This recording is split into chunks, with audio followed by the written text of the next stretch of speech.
Hi hello नमस्कार, मी स्वप्नाली स्वागत करते आपलं पुन्हा एकदा एका नवीन व्हिडिओ ब्लॉगमध्ये।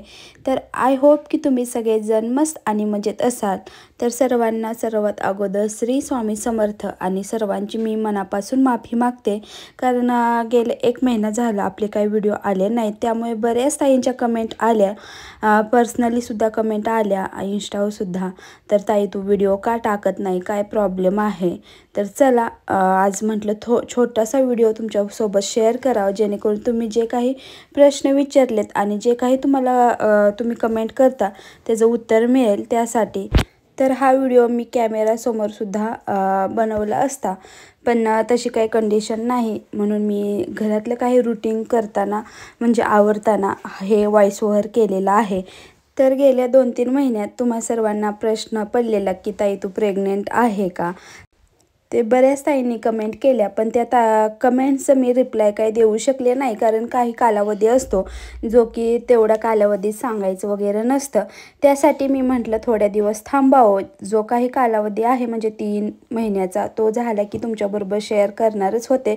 कारण तुम्हाला जसं विचारता तसं मला सांगायला सुद्धा आवडत होतं, आणि प्रत्येक महिलांचं असंच असतं की एकमेकींना विचारायचं किंवा काय। तर मी सुद्धा माझी प्रेग्नन्सी जर्नी तुमच्याबरोबर शेअर करणार होतेच, आणि 1 महिन्याच्या अगोदर मी अधूनमधून सुद्धा व्हिडिओ शेअर करायचे, कधी आठवड्यातनं 2दा व्हिडिओ शेअर करायचे। तरीसुद्धा ताईंच्या कमेंट यायच्या की तू डेली व्हिडिओ शेअर करत जा, बघायला आवडतेत। पण मला खूप त्रास होत होता त्या 2-3 महिन्यात, म्हणजे उलट्या वगैरे खूप होत होत्या। त्यामुळे माझ्यात तेवढी ताकदच नव्हती की व्हिडिओ बनवायचे, शेअर करायचे, एडिटिंग वगैरे। त्यामुळे मी कधीतरी म्हणजे आठवड्यातनं 1दा गॅप असे घेऊनच व्हिडिओ मी शेअर करायचे। त्यावरूनच खूप बऱ्याच ताईंनी असं ओळखलेलं की मी प्रेग्नेंट आहे वगैरे। तर नंतर मग 3 महिन्यानंतर व्हिडिओ बनवणारच होते की खरंच मी प्रेग्नेंट आहे का काय, तुम्ही विचारलेले कमेंट्स म्हणजे त्याचे उत्तरेसुद्धा मी देणार होते। पण अचानक असा काही क्षण आला जे की मला आता सांगतासुद्धा येत नाही। त्यासाठी मी कॅमेरासमोर बोलून व्हिडिओ बनवला नाही, व्हॉइस ओव्हर करून बनवलेला आहे। कारण जसं की आपल्याला कळतं की आपण आई होणार आहोत, तेव्हापासून आपण स्वप्न रंगवायला चालू करतोच, प्रत्येक आई हे करतेच तसं माझ्या पण बाबतीत झालं। पण अचानक असं काही झालं, रंगवलेली स्वप्न पूर्ण काही नाही झाली। तर थोडक्यात सांगू शकते, कारण जास्त मला डीपमध्ये जायचं नाही, कारण जास्त मी डीपमध्ये गेले की मला जास्त त्रास होतोय। त्यासाठी की मी थोडक्यात सांगते, माझं मिसकॅरेज झालेलं आहे 3 महिन्यानंतर। आणि मी पहिल्यापासूनच तुम्हाला माझ्या व्हिडिओतून जे काही शेअर केलेलं आहे ते पॉझिटिव्ह करण्याचा प्रयत्न केलेला आहे, म्हणजे जे काही व्हिडिओ थ्रू पॉझिटिव्ह। त्यामुळे जास्त मला निगेटिव्ह या गोष्टीकडे बोलायचं पण नाही आणि व्हिडिओमध्ये दाखवायचं सुद्धा नाही त्यासाठी। तर प्लीज ताईंनो, तुम्हाला समजलंच असेल काय झाले आणि कशामुळे माझे व्हिडिओ येत नसेल, आणि थोडक्यात शब्दातून मी सांगण्याचा प्रयत्न केला आहे, तर प्लीज समजून घ्या। आणि मी प्रयत्न करते नवीन सुरुवात करायला, म्हणजे व्हिडिओ वगैरे, पण तसं काही होईना। तरी हा व्हिडिओसुद्धा मी खूप प्रयत्न करून बनवलेला आहे, नाही म्हटलं तर छोटाच व्हिडिओ आहे, पण मी हे 4-5 दिवस डिलीट करायची, कारण ते माझ्याकडून शक्यच होत नव्हतं की मी तुमच्याबरोबर शेअर करणार।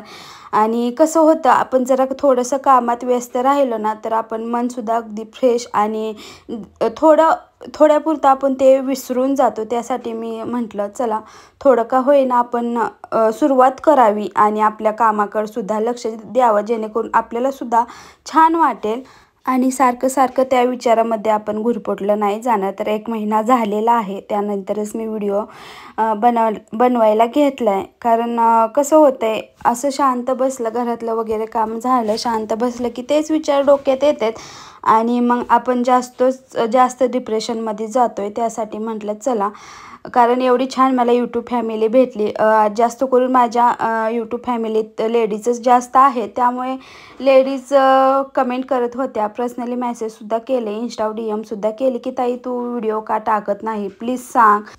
तर त्यासाठी चला म्हटलं व्हिडिओ तुमच्याबरोबर शेअर करावं. आता झालं ते गेलं. जे आपण ठरवलेलं असतं ते प्रत्येक गोष्टी आपल्या मनासारख्या होत नाहीत. कधी कधी ते देवालासुद्धा मान्य नसतं, त्यामुळे ते पूर्ण होऊ शकलं नाही. तर हे सुद्धा आपल्याला गोष्टी हळूहळू ॲक्सेप्ट करावं लागतात. कारण असं असतं, आयुष्य आहे, कधी चढउतार चालू राहतात माणसाच्या आयुष्यात. कधी चांगले दिवस येतात तर कधी वाईट दिवस येतात. तर त्याच वाईट दिवसातून मी थोडं थोडं पुढं चालण्याचा प्रयत्न करते आणि माझ्या कामातसुद्धा गुंतून जाण्याचा प्रयत्न करते, जेणेकरून माझं माइंडसुद्धा पहिल्यासारखं एकदम फ्रेश असं होईल. विसरणं तर खूप अवघड आहे, पण प्रयत्न करीन मी.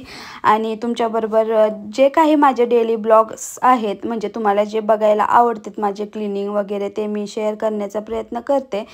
तर आय होप की तुम्हाला तुमच्या कमेंट्सचे रिप्लाय मिळाला असेल. जे काही तुमच्या डोक्यात प्रश्न होते, जे की मी आजपर्यंत दिलेच नव्हते, प्रेग्नन्सीबद्दल असो किंवा आता 1 महिन्यात माझे कसलेच व्हिडिओ आले नाहीत त्याबद्दल.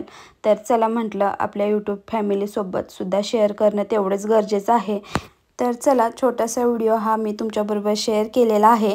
ह्याच्या अगोदर जो की मी क्लिनिंग करत होते किचनमध्ये, तो आत्ताचा व्हिडिओ आहे. आणि नंतरचा हा व्हिडिओ आहे ना, खूप दिवसापूर्वी मी शूट करून ठेवलेला, जेव्हा की मी किराणा दुकानातून डीमार्टमधून किराणा माल वगैरे भरलेला तेव्हाचा.